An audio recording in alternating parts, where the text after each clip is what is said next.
I never thought a plastic plate could be a weapon until my mother-in-law, Linda, turned it into one. Looking back, I should have known something was off when she insisted on hosting Thanksgiving this year. In our 5 years of marriage, Linda had never voluntarily invited me into her home, much less offered to cook for me. Maybe she's finally warming up to you, my husband, Michael, suggested when the invitation came. His optimism would have been endearing if it hadn't been so misplaced. I'd spent enough time around Linda Matthews to know that nothing she did was without careful calculation. But I agreed to go, partly because Michael's hopeful expression made it impossible to say no, and partly because I was tired of being the difficult daughter-in-law who caused drama by declining family gatherings. So here we were, pulling up to the sprawling Victorian house that had been in the Matthews family for 3 generations. "Remember," Michael said, squeezing my hand as we walked up the path, "Mom's trying. Let's just have a nice, peaceful Thanksgiving." I nodded, clutching the bourbon pecan pie I'd spent hours perfecting. If Linda wanted peace, I could play nice. The house was already full when we arrived. Michael's sister Emma and her husband were there with their 3 kids, his brother Tom had brought his new girlfriend, and Linda had invited her sister Carol, my least favorite aunt-in-law, who never missed an opportunity to ask when we were finally going to give Linda some grandbabies. "Michael, sweetheart." Linda rushed forward to embrace her son, completely ignoring my presence. She was wearing an elaborate autumn-themed sweater and her signature pearl necklace. The one she never failed to mention was a family heirloom that would look lovely on a daughter-in-law who had blessed the family with children. "Sarah," she finally acknowledged me with a thin smile, eyeing the pie in my hands. "Oh, he brought dessert. How thoughtful. I'll just put this in the kitchen with the real pies." She practically snatched it from my hands before disappearing through the swinging door. I took a deep breath and reminded myself I was doing this for Michael. He'd already moved into the living room, swept up in conversation with his siblings. I stood awkwardly at the periphery, watching the family interact with the familiar feeling of being an outsider looking in. "Sarah," Carol's voice cut through my thoughts. "Still no baby bump, I see. You know, my neighbor's daughter tried this wonderful fertility tea." Actually, I cut her off as politely as I could. "I think I'll go help Linda in the kitchen." It was a testament to how uncomfortable Carol made me that I voluntarily chose Linda's company over hers. The kitchen was Linda's domain, and she made that clear the moment I walked in. "Oh, I have everything under control here," she said, barely glancing up from the turkey she was basting. "Why don't you go set the table? The plates are all laid out." It seemed like a safe enough task, so I went to the dining room, where Linda had indeed set everything up. That's when I saw it. At every place setting was one of her prized Royal Doulton plates, except for mine. At my usual spot, at the far end of the table, naturally, sat a pink plastic children's plate with cartoon characters around the border. I stood there, staring at that plate, feeling my cheeks burn. In the 5 years I'd been married to Michael, Linda had pulled countless passive-aggressive stunts, but this was a new low. "Oh good, you found your plate." Linda's voice dripped with false sweetness as she entered the dining room. "I thought it was appropriate since you seem to have the maturity of a child when it comes to starting a family."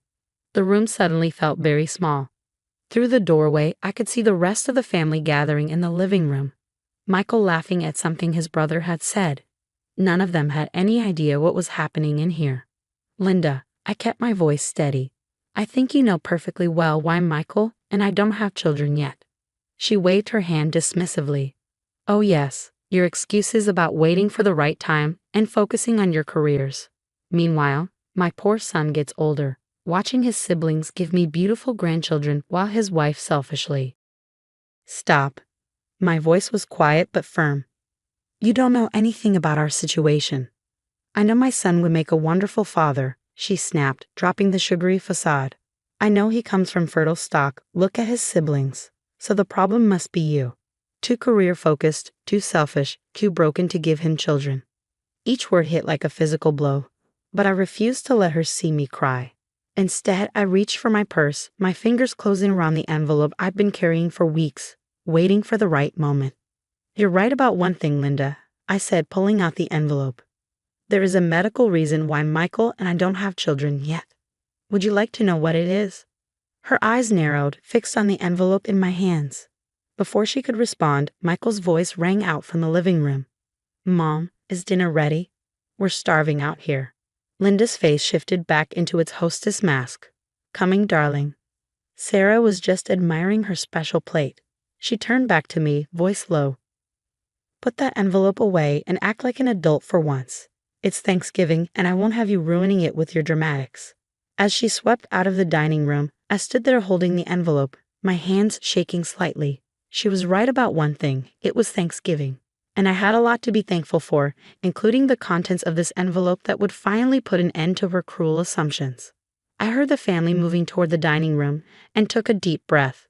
Linda was about to learn that sometimes karma comes in the form of medical test results, served ice cold on Thanksgiving Day.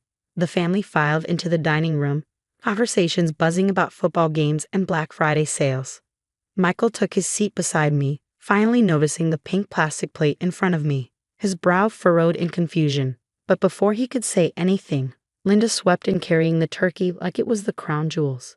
Everyone, take your seats, she announced cheerfully. I hope you're all hungry. I outdid myself this year. The reactions to my plate were exactly what Linda had hoped for. Emma's kids pointed and giggled. Carol raised her eyebrows and smirked. Tom's girlfriend looked confused but stayed silent, still too new to wade into family drama. Mom, Michael started, his voice tight with embarrassment. What's with Sarah's plate? Linda's smile was pure poisoned honey. Oh, I just thought, since Sarah's not ready for adult responsibilities like starting a family, she might be more comfortable with something more age-appropriate. The table fell silent. Even the children seemed to sense the tension crackling in the air. Michael's face reddened, but years of conditioning to never challenge his mother kept him quiet. I watched his internal struggle, remembering all the times he promised to stand up to her next time. Actually, Linda, I said, my voice surprisingly calm as I pulled out the envelope. I think it's time we cleared something up about why you don't have grandchildren from Michael yet. Sarah, Michael whispered, placing his hand on my arm. Maybe this isn't the time. No, Michael, I kept my eyes fixed on Linda. Your mother has been blaming me, humiliating me, and making assumptions about our private medical issues for years. I think Thanksgiving is the perfect time to share what we're thankful for, like finally having answers.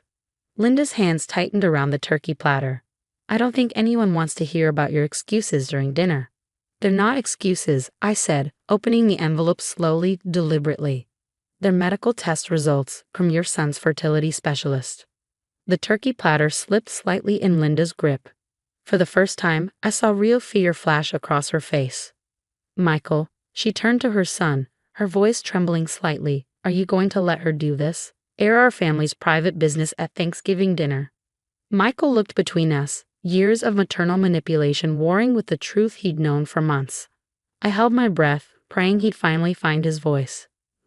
Mom, he said quietly, you need to hear this. We've been trying to tell you for months, but you never listened. Taking strength from his support, I pulled out the papers. 3 years ago, when we started trying for a baby, nothing happened. After a year, we both got tested. Do you want to know what we found out, Linda? The room was so quiet you could hear the antique clock ticking in the hallway. Even Carol had lost her smirk, leaning forward with undisguised curiosity. Your perfect, fertile stock son, I continued, my voice gaining strength, has a condition called azoospermia. It means he produces no sperm, none, zero. We've been going through medical treatments, looking at options, dealing with this massive life challenge together, as a couple. While you've been busy buying me children's plates and making snide comments about my supposedly broken body. Linda's face had gone from red to white. The turkey platter wobbled dangerously in her hands. That's impossible, she stammered. The Matthews men have always been fertile? I finished for her. Well, here are the test results. Would you like to see them? The doctor explained it's a genetic condition, probably passed down through the maternal line. The turkey platter finally slipped from Linda's grasp.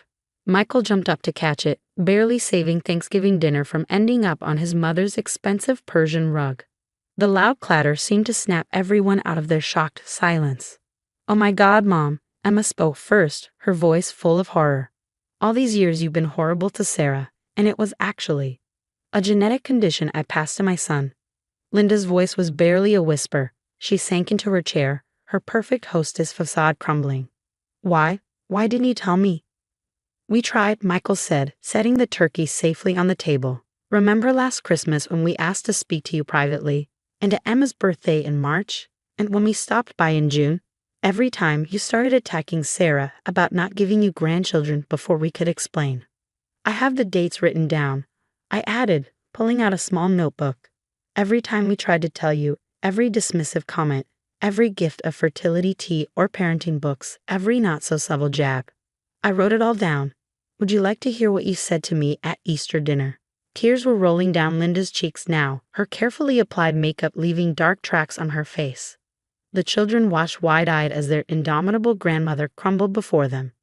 I need a moment, Linda pushed back from the table, nearly knocking over her chair in her haste to leave the room. The sound of her heels clicking on the hardwood floors echoed through the silent house, followed by the slam of her bedroom door.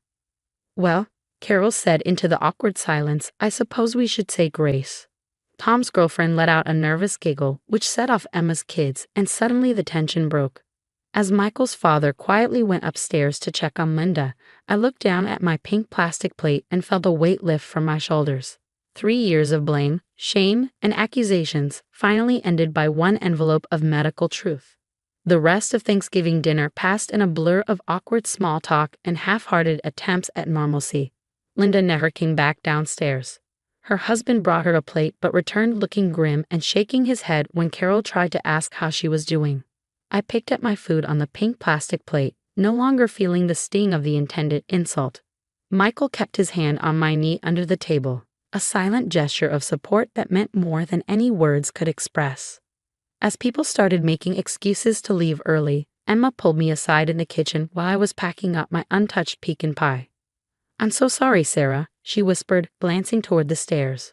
All these years, I should have said something when Mom was being cruel to you. I never wanted to be on her bad side. I managed a small smile. I understand. Your mother can be intimidating. Still, Emma shook her head. What you've both been going through, the treatments, the disappointment, and Mom making it worse every step of the way. It must have been awful. Before I could respond, we heard footsteps on the stairs. Linda appeared in the kitchen doorway, her face scrubbed clean of makeup, looking older and smaller than I'd ever seen her. Sarah, her voice was hoarse. Could we talk, please? Emma squeezed my arm and slipped out, leaving me alone with my mother-in-law. Linda moved to the kitchen island, picking up the pink plate I'd left there. I bought this plate to hurt you, she said quietly, turning it in her hands. I spent weeks planning how to humiliate you at Thanksgiving, thinking I was defending my son's honor, his legacy. I never imagined, her voice broke, that you were actually hurting him too. I finished for her. She nodded, tears welling up again. All these years, my own son was suffering, and instead of being there for him, for both of you, I was making everything worse. I was so convinced I knew everything about my children. Michael wanted to tell you from the beginning, I said, surprising myself by wanting to ease her guilt. He just couldn't find the words. You've always seen him as this perfect son. And he didn't want to disappoint me. Linda set the plate down with shaking hands. Oh God, what kind of mother am I? Making my own child afraid to tell me about his pain. We stood in silence for a moment, years of hostility shifting into something different, not quite forgiveness, but perhaps understanding. The treatments, Linda finally said. Are they? We're exploring options, I explained. IVF with a sperm donor, possibly adoption. We're taking it one step at a time. Linda nodded slowly. Whatever you decide, whatever help you need. I know I have no right to ask for a place in your lives after how I've behaved, but if you let me, I'd like to be there, to support you both. Properly this time. Michael's voice came from the doorway, making us both jump. We like that, Mom, but things need to change. Linda turned to her son, and for the first time, I saw her really look at him, not as the perfect son she'd imagined, but as the real man he'd become. I know, sweetheart. They will. I promise. 2 months later, we sat in another doctor's office, this time with Linda beside us. She held my hand as the fertility specialist explained our options for IVF, asked intelligent questions about success rates, and didn't once mention the Matthews family legacy. When we left the clinic, she pulled out a small gift bag. I got you something. Well, got rid of something, really. Inside was the pink plastic plate, broken into pieces. "I'm having the Royal Dalton set divided between all my children," she said, "including you, Sarah. No more family heirlooms being held hostage for grandchildren. No more conditions on being part of this family." I felt Michael relax beside me, years of pressure lifting from his shoulders. "Thanks, Mom." That evening, as we got ready for bed, Michael paused by our fertility calendar. "You know what's funny? For years, I was terrified of disappointing my mother by telling her the truth. But now that it's out, now you can finally just be yourself," I finished, wrapping my arms around him. "Yeah," he smiled, looking more at peace than I'd seen him in years. All it took was one envelope and my brave wife standing up to the dragon. I thought about Linda, about how sometimes the strongest people are the ones who can admit they were wrong and truly change, about how families aren't built on perfect genetics or heirloom china, but on love, understanding, and forgiveness. "You know," I said, "your mom asked if we come over for Christmas dinner. Are you ready for that?" I smiled, thinking of the shattered pink plate. "Yeah, I think I am." Besides, she promised to serve everyone on paper plates this year. Said something about starting fresh, making new traditions. Michael laughed, and I joined him, the sound echoing through our home.